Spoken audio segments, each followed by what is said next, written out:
কোরআন তেলাওয়াত করেন তো? কিয়ামতের দিন কোরআন যদি আমাদের বিরুদ্ধে দাঁড়ায়, জান্নাতের দরজা খুলবে না আটকে যাবে? এজন্য প্রথমত প্রতিদিন আমরা কোরআনের তেলাওয়াত করব। রাজি আছেন? মনে থাকবে?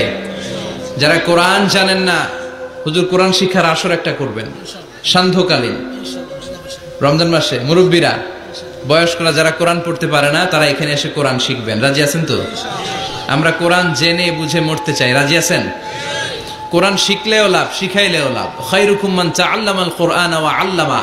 The best person among you who reads Quran by himself and teaches it to others.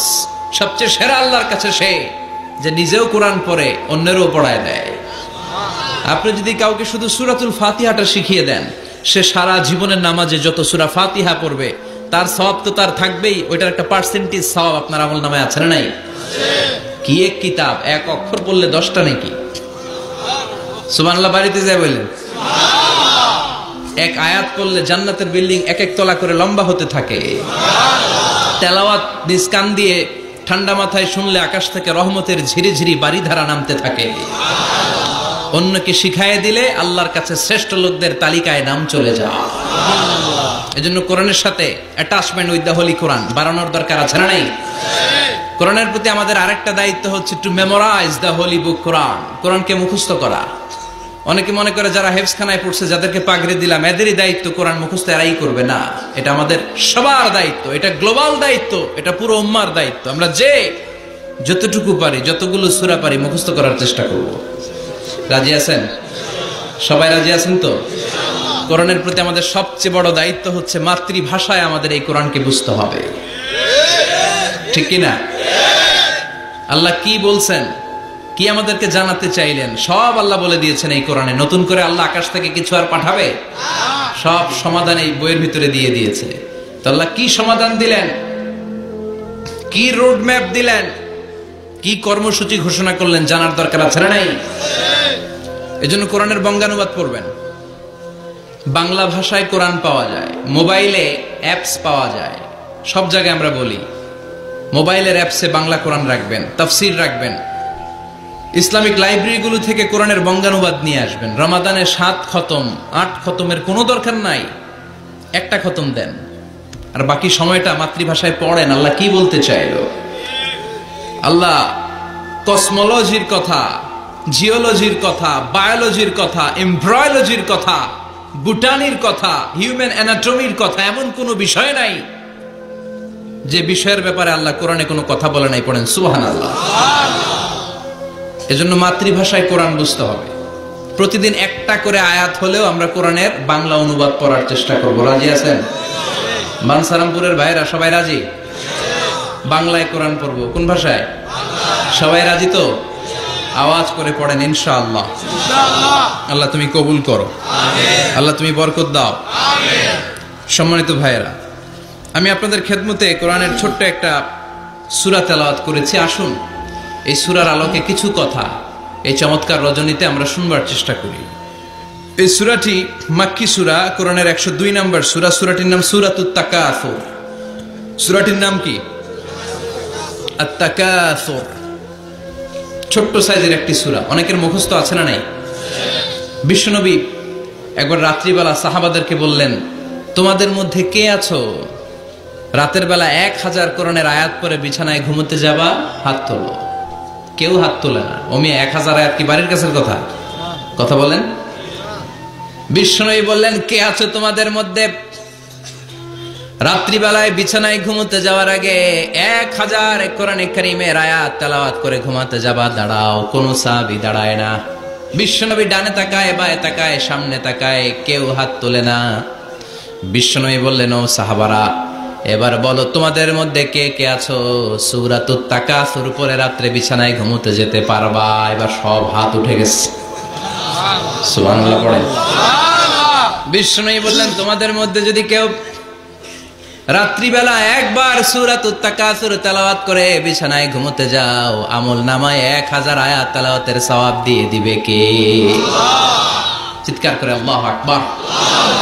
একবার রাতে পড়বেন, 1000 কোরআনের আয়াত তেলাওয়াতের সওয়াব আমলনামায় চলে যাবে। পড়েন আলহামদুলিল্লাহ।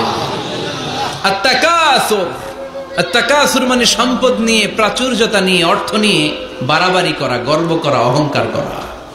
সাহাবাদের মধ্যে দুইটা গ্রুপ, কথা বলতে বলতে কথার পিঠে কথা, কথার নাম লতা, ঠিক কিনা? কথা বলতে বলতে ঝগড়া লেগে গিয়েছে। দুই গ্রুপ, এক গ্রুপ বলে আমরা বেশি সম্মানিত, আরেক গ্রুপ বলে তোরা না আমরা। একদল বলে আমাদের ওটের সংখ্যা বেশি, তোমাদের এত ওট নাই। আরেক দল বলে আমাদের ছাগলের সংখ্যা বেশি, তোমাদের এত ছাগল নাই। আরেক দল বলে আমাদের দলে নেতা খেতার সংখ্যা বেশি, তোদের দলে কোনো নেতা নাই। এই কথা নিয়ে ঠেলাঠেলি আছে না নাই? তার মানে সাহাবারা দুনিয়ার ভোগের সামগ্রী, দুনিয়ার সম্পদ, ক্ষমতা নিয়ে পরস্পর ঝগড়া শুরু করে দিল। সাহাবীদের সাথে বিষয়টা মানায় না। সাহাবীদেরকে শিক্ষা দেওয়ার মাধ্যমে গোটা বিশ্বের জন্য আল্লাহ মেসেজ হিসেবে ওই মুহূর্তে সূরাটা নাজিল করে বললেন, আলহাকুমুত তাকাসুর হাত্তা যুরতুমুল মাকাবির। পড়েন আল্লাহু আকবার। আল্লাহ বললেন আলহাকুমুত তাকাসুর, সম্পদের প্রাচুর্য তোমাদেরকে পাগল বানিয়ে দিয়েছে। হাত্তা যুরতুমুল মাকাবির, এই সম্পদের প্রাচুর্যতার কথা, মোহের কথা তোমরা ভুলতে পারবে না যতক্ষণ না তোমরা কবরে যাবা। কই যাবা? কথা বলেন। একদিন মাটির ভেতরে হবে ঘরে মন আমার, কেন বান্ধ দালান ঘরে মন আমার, কেন বান্ধ দালান ঘর। একদিন মাটির ভেতরে হবে ঘরে মন আমার, কেন বান্ধ দালান ঘর। ঠিক কিনা? কবরের ঘর আসল ঘর, এটা আল্লাহ বুঝাতে চাইলেন। হাত্তা যুরতুমুল মাকাবির, মাকবার মানে কবরস্থান, এটার প্লুরাল হলো মাকাবের। আল্লাহ বললেন এই কবরস্থানে যাওয়ার আগ পর্যন্ত দুনিয়া কামানোর লোভ আর লালসা তোমাদের কমবে। আলহাকুমুত তাকাসুর, দুনিয়ার প্রাচুর্যের লোভে পড়ে, মোহে পড়ে তোমরা পাগল হয়ে গিয়েছো। সম্পদ আর অর্থের বড়াই করতে করতে আখিরাতকে তোমরা বেমালুম ভুলে গিয়েছো। এই দুনিয়া আসল দুনিয়া নয়, আসল জগৎ হলো আখিরাতের জগৎ। বলেন ঠিক কিনা? আলহাকুমুত তাকাসুর, অর্থ, সম্পদ, বিত্ত, বৈভব, ক্ষমতা, এগুলো অর্জনের আকাঙ্ক্ষা আমাদেরকে পাগল বানিয়ে দিয়েছে। কিসের নেশায় যে আমরা ছুটছি, শুধু ছুটছি, প্রতিযোগিতার প্রতিযোগিতা, কোন দিকে যে যাচ্ছি আমরা নিজেরাও জানি না। জোরে বলেন ঠিক কিনা? চাহিদার আমাদের শেষ নাই, যার যত বেশি তার চাহিদা তত বেশি। গাড়ি আছে বাড়ি চাই, বাড়ি আছে নারী চাই, এটা আছে ওটা চাই, ওটা আছে সেটা চাই, এরকম চাহিদা আছে না নাই? যারে আল্লাহ দিয়েছে বেশি তার চাহিদাও তত বেশি। ঠিক কিনা? এজন্য আল্লাহ বললেন আলহাকুমুত তাকাসুর, তোমাদের চাহিদার কোনো কমতি নাই, তোমাদের চাওয়া পাওয়ার কোনো শেষ নাই। যার সাইকেল আছে সে মোটর সাইকেল চায়, মোটর সাইকেল আছে তো প্রাইভেট কার চায়, প্রাইভেট কার আছে মনে মনে ভাবে প্লেনে চড়তে পারলে একটু ভালো হয়। এরপরে কয় হেলিকপ্টার আছে না নাই? যিনি মেম্বার হয়েছেন তিনি ভাবলেন সামনে চেয়ারম্যান হলে একটু ভালো হয়। যিনি আপনাদের ভোটে চেয়ারম্যান হয়ে গেলেন মনে মনে ভাবে এবার যদি একটু পার্লামেন্টে যাইতে পারি খারাপ হয় না। কথা কন।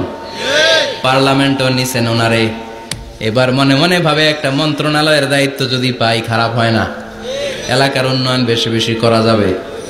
মন্ত্রীও হয়ে গেছে, এবার মনে মনে ভাবে আর আছে একটা। জোরে কন। ওইটার সুযোগ এই দেশে নাই, ওইটার সুযোগ এই দেশে নাই, হয় উনি নয় উনি। কথা কন। এই দুই ফ্যামিলির বাইরে আমাদের আর কোনো গতি নাই। তো গতি যেহেতু নাই, ওনারা ভালোভাবে চালাক, আমাদের কোনো কথা নাই। জোরে বলেন ঠিক কিনা? যারাই আমাদের নেতা হবে আল্লাহ সুন্দরভাবে তাদেরকে দেশটা চালানোর তৌফিক দাও। পড়ে না আমিন। এজন্য আল্লাহ বললেন আলহাকুমুত তাকাসুর হাত্তা যুরতুমুল মাকাবির, দুনিয়ার লোভ লালসা প্রতিযোগিতা তোমাদেরকে পাগল বানিয়ে দিয়েছে।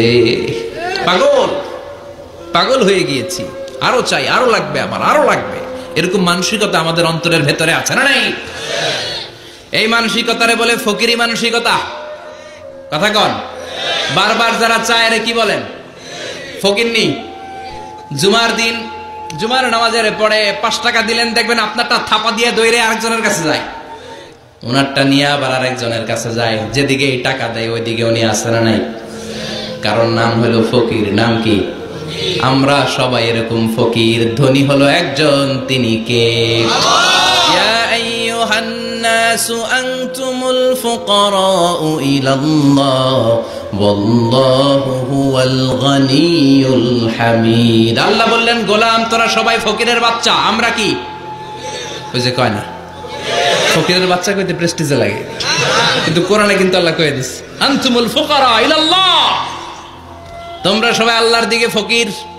কারণ আমরা রাতে দিনে সব সময় বিপদে পড়লে চাই একজনের কাছে, তিনি কে? অসুস্থ হলে কাঁদি একজনের কাছে, তিনি কে? তুফান হইলে, বন্যা হলে একজনের ডাকি, তিনি কে?